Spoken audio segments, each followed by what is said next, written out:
All right, we want to turn back our attention now to the Karen Reed trial. Again, key prosecution witness Jennifer McCabe is on the stand. They had a break yesterday, but the trial has resumed today. Let's listen in. I don't know who that is, no. Go ahead and play it.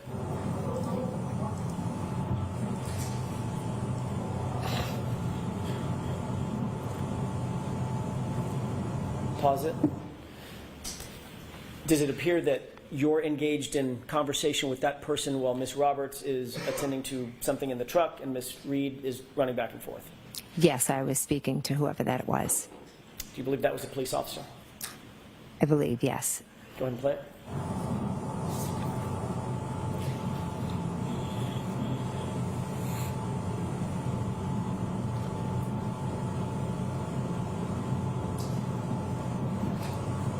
Mr. Wolk, if you'll stop at 7:41, please.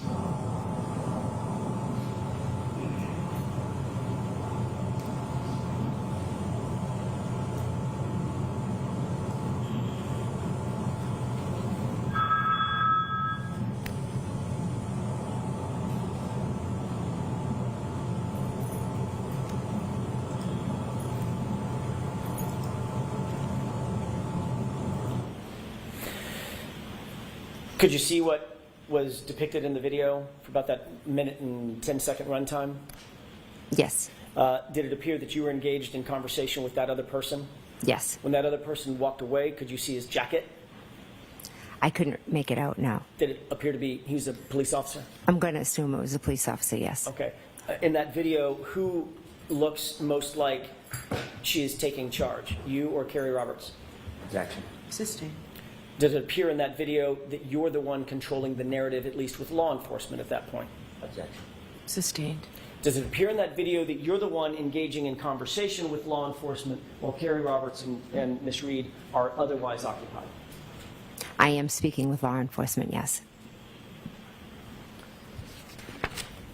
Can we move to runtime 8:56?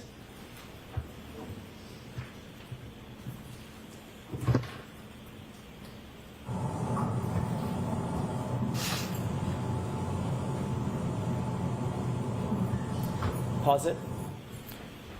Can you see yourself in that video? I can, yes. Which person are you? I'm in the far right. Speaking to someone? Yes. Who is that you're speaking to? I can't make it out, but it looks like a police officer, possibly. And Ms. Roberts is directly in the middle of the screen, is that right? I thought that was Miss Reed, but I could be wrong. Okay, let's go ahead and play it. And at 9:26, you'll stop, please.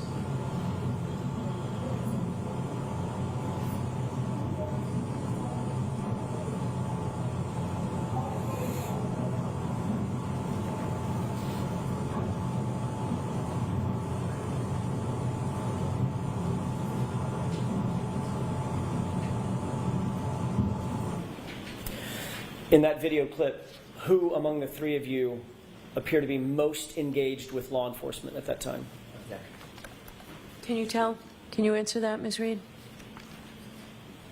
Can you answer that, Ms. McCabe? Yes, I can. I was speaking to police officers, yes. I was trying to help them. Okay. Can we go to runtime 10:49? This will be from 10:49 to 11:55, Mr. Wolk.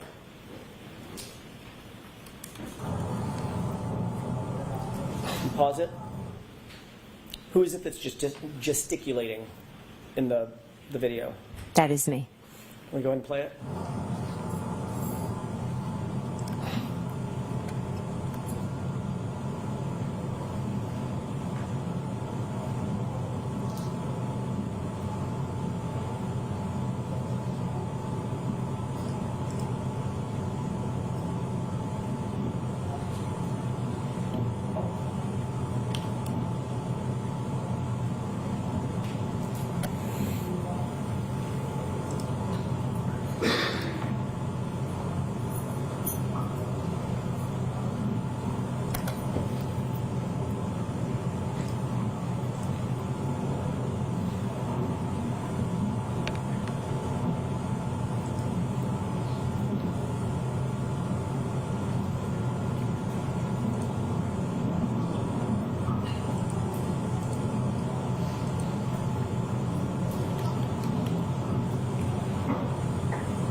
Did you see yourself in that video, that clip, about a minute-long clip? Yes, I did. Who among the three of you appeared to be most engaged with law enforcement in that clip? I was. Runtime 2022, Mr. Wolk.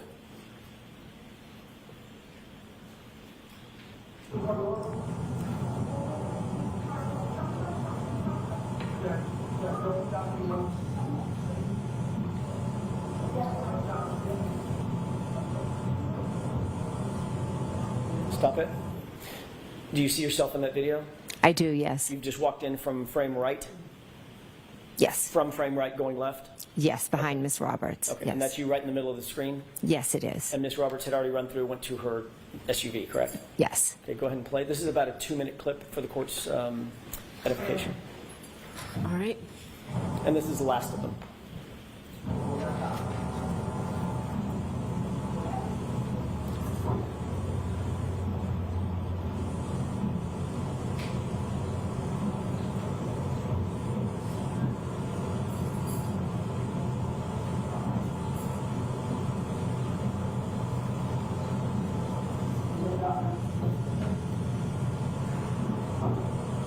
Mr. Wolk, can you pause it? Can you tell who you're speaking to there? I think it's Mike Lank. Go ahead and play it.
You have just a moment, Your Honor.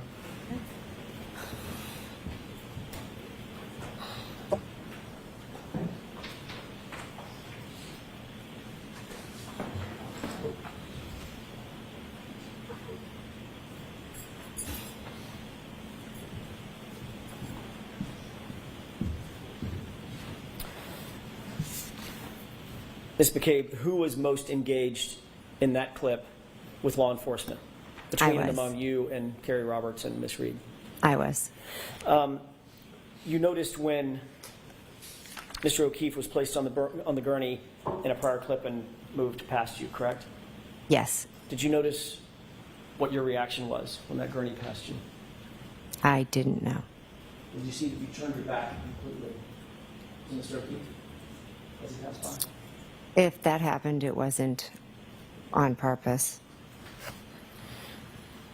Ms. McCabe, when you got to the scene, we can take that down. When you got to the scene at 6:03 in the morning, you immediately recognized, did you not, that this was an emergency situation? High-intensity emergency situation, correct? I knew it was an emergency situation, yes. As a matter of fact, a man's life was in grave danger. You knew that. Yes, I did. And this is someone that was a friend of yours, correct? Yes, he was a dear friend. Not just a friend, but a police officer who was laying, as far as you knew, dying in the snow. Is that right? Yes. You knew that you needed to get immediate medical attention, emergency medical attention to him as quickly as you possibly could. Is that right? Yes. You knew that minutes counted, right? Yes. You knew that seconds counted, correct? Correct. This man was grasping, as far as you knew, grasping and clinging to life at that moment. Is that right?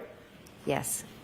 That's why you called 911, to get emergency personnel who are trained in CPR and life-saving measures to the scene, to the gentleman, to Mr. O'Keefe, as quickly as you possibly could, correct? Yes.